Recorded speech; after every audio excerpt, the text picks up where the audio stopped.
Sangarela, Sangare, Wani biche uni sabani tiguni hallelujah. Sangare, Wani biche uni sababu numa unyini hallelujah. Sangare, Nibi dengeni nyine kusumu tiguni hallelujah. Sangare, Nibi dengeni nyine tiguni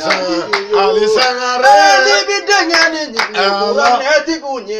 hallelujah. Sangare, Wani biche uni dana yati kunyini hallelujah. Sangare, Wali biche unyini dana yati unyini Sangarela, Sangare, la ilaha illallah, Allah, Muhammad Rasulullah,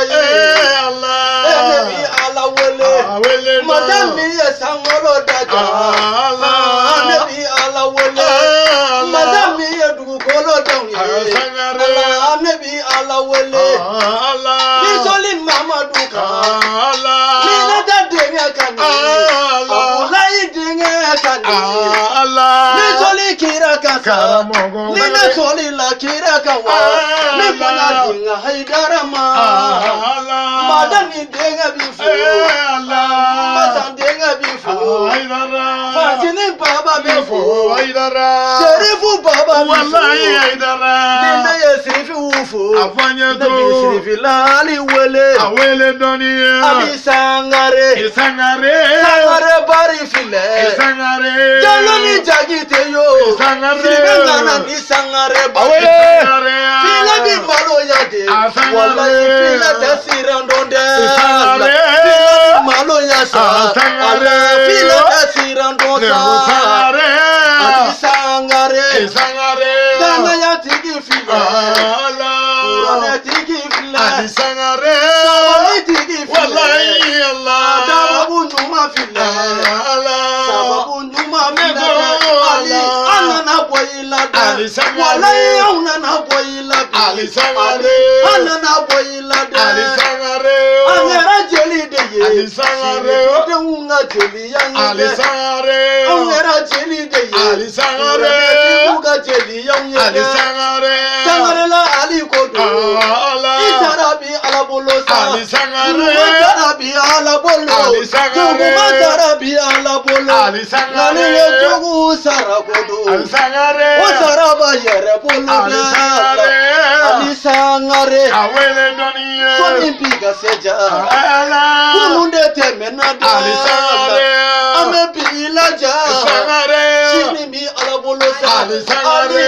Eye boya minga unye, Allah, Uti bongono da, Iye boya minga unye, Allah, Tongono sa, Nafati jando dona, Allah, Ojado jari lade, Nafati jando dona, Seba ugiri niko, Muso ugiri niko, Wali usangare, Badara sajaja, Badara sajaja, Autori to walaga, Wallahi aunte tanga dimule, Anti tanga dimule, Tuwa udini sa, Fatmata furu chayo, Numa sarate jugu mayeda,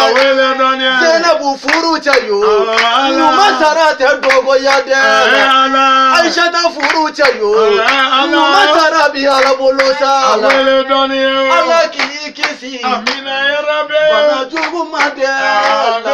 Bana jugu mani, Jugu de mongolade, Tera bana jugu yedade, Tera bana mani, Kolodi mi bana mani, Kolodi mi bana mani, Allah ki kisi, Kolodi mi made, Allah ki kisi,